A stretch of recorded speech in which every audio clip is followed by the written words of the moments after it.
Leaders try to dazzle my generation with technology. They see technology as the best way to recruit us into their workforce or into the marketplace. They say, you have to see our new dashboard. You have to see this. And I can promise you the Gen Z mentality is going to be, oh, I mean, yeah, we just kind of assumed you had that.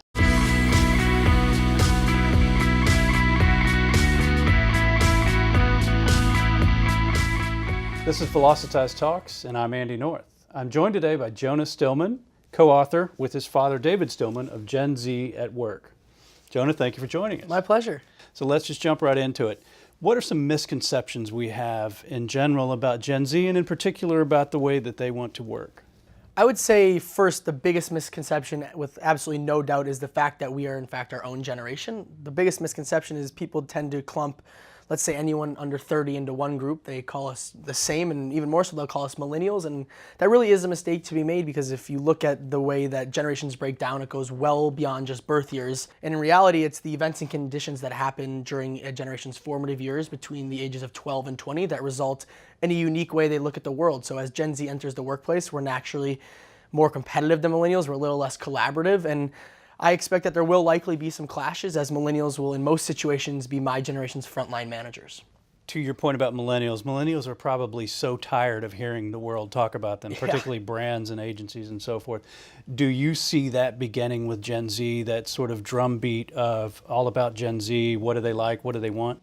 Well, I'm dreaming for the day that Gen Z's talked about more than the Millennials, and there is a lot of millennial disdain out there. In my opinion, unfair reasons. It's like you hear so many people, Millennials being talked about, and they're not talking about themselves. You said that so nicely. It's like there are people complain about them when in reality, oh, we hear about millennials, and they're not talking about themselves. But I think in general, the workplace is going to be excited and really like my generation. It's going to be, a unique shift. As I said, millennials are by far the most collaborative generation. They like to work in groups, think in groups. The millennial mentality truly is, if 2 heads is better than 1, then 12 must be better than 2. So as Gen Z enters, we were told a little bit differently than the millennials as they grew up, where our parents said, there's winners and losers. You're going to have to work your butt off to be a winner. So as we enter the workplace, we're naturally going to be a little less collaborative and, more driven to, I always say, maybe a little less focus on getting along and a little bit more focus on getting stuff done. So I think that the workplace is really going to like that. So what are some things that brands are getting wrong about Gen Z? I realize it's early days yet, but...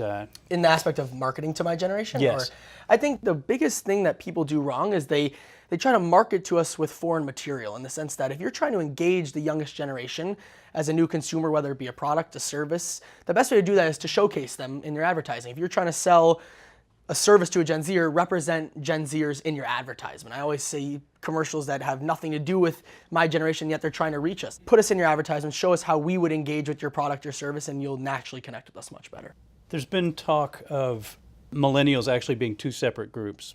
One sort of at the front end, one at the back end, one that is much more, I guess you would say, like Gen Z perhaps, based on your description, and one that is sort of the typical entitled stereotype that you hear of when you hear of millennials. Do you see Gen Z bifurcating like that, or it's still too early yet to call? Gen Z, in certain aspects, is so different than all the other generations that came before us that I think we're so unique that maybe the front half and the back half would be different. But if you look specifically at how my generation, the world we've grown up in, compared to the generations that came before ours, specifically technology is my favorite example. Traditionalists, baby boomers, Gen Xers, millennials are all what you would say are digital pioneers. You've had to pioneer for technological advancement their whole lives, their whole careers. Gen Xers remember begging business leaders for access to the internet. Millennials had to beg for access to social media, and you compare that to my generation, we are in no way pioneers. We're truly digital natives. We're native to the world we live in. We're native to technology. So I really think that compared to all other generations, we're so unique in itself, and I'm sure that unique cases my generation will differ, but I just say as a whole, Gen Z is very different. Let's talk about some of that connection that you have with digital. You definitely, the digital native thing is a good description. Can you imagine a world without the internet? Essentially, it's been around literally since you've been born. Right. The majority of my generation really has never known a world where our phones aren't smart, where we don't have access to smartwatches, constant connectivity.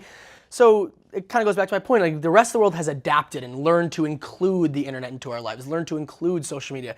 To us, it's not about including it. We're well beyond accepting technology. As a generation, we expect technology to be there to do anything, whether it be innovate the next health resource, to innovate the next big social media platform, to streamline the next process. My generation is simply waiting and on board for any technological advancement.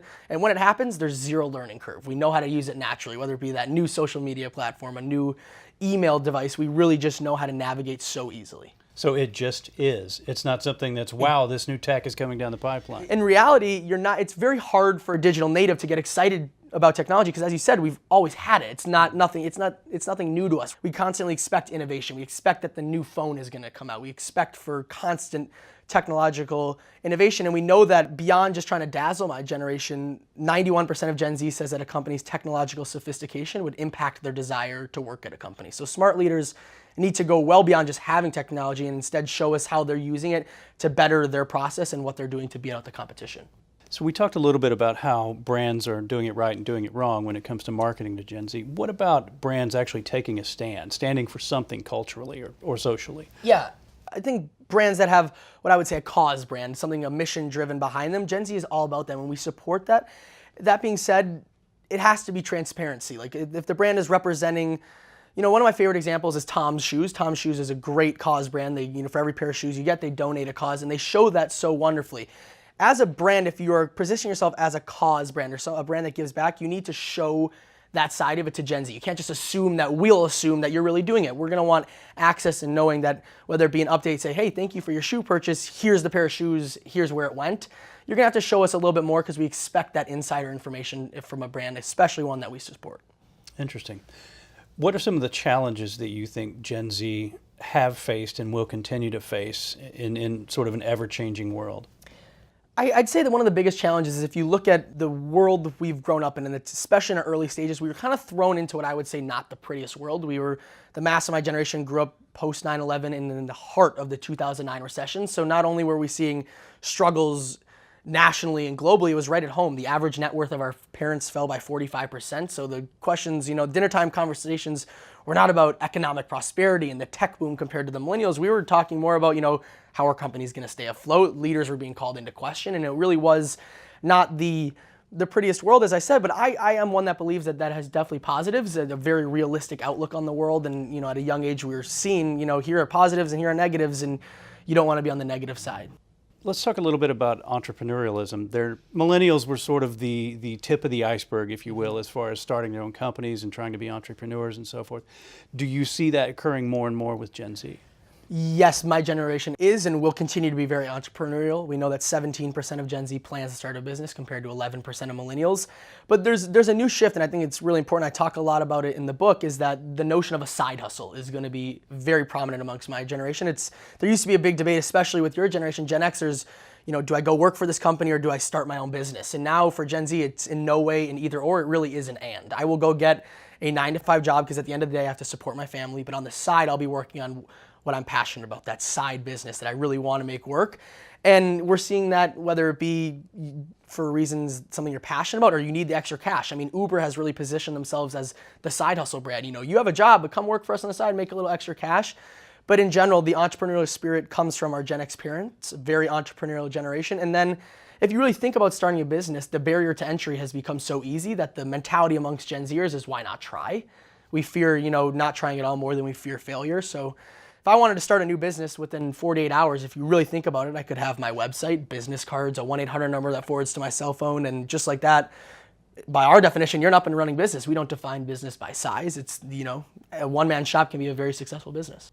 Do you foresee loyalty changing much as it did with millennials, whereas millennials were coming in and saying more, I'll work for you as long as I like working for you, and then I'm out? We're definitely seeing a return to loyalty, which I think is very exciting. In early stages of Gen Z's careers, we hear that we're connecting very well with baby boomers. We're very alike baby boomers in the sense of the way we work, the way we view our careers. And loyalty is back on the table. We know that 60% of my generation says they'll stay at a company for 10 years. Millennials, oftentimes we talked about the disdain. I think the number one word I oftentimes hear is entitled. They're labeled as this entitled generation. If you look at the way they entered their careers, they were told by their baby boomer parents that they could achieve anything, they could do anything they wanted. And when they didn't do it, they were reminded that that's okay, next time you'll get it. My generation, at a young age, by our Gen X parents, was told that, hey, the boss is right, the teacher is right, your coach is right, you listen and you work your butt off and you do what you're told. So a little bit less entitlement amongst my generation. We're willing to, stick around at a company as long as our careers continue to grow. And as it looks at loyalty, when you see, are you willing to stay at a company for 10 years? And people are shocked when they hear that my company or my generation is willing to stay longer.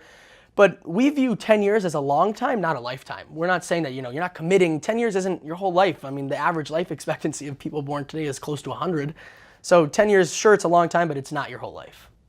So talk a little bit about your background and the impetus for the book along with your dad, Yeah. how that came up and the research that you did that went into it.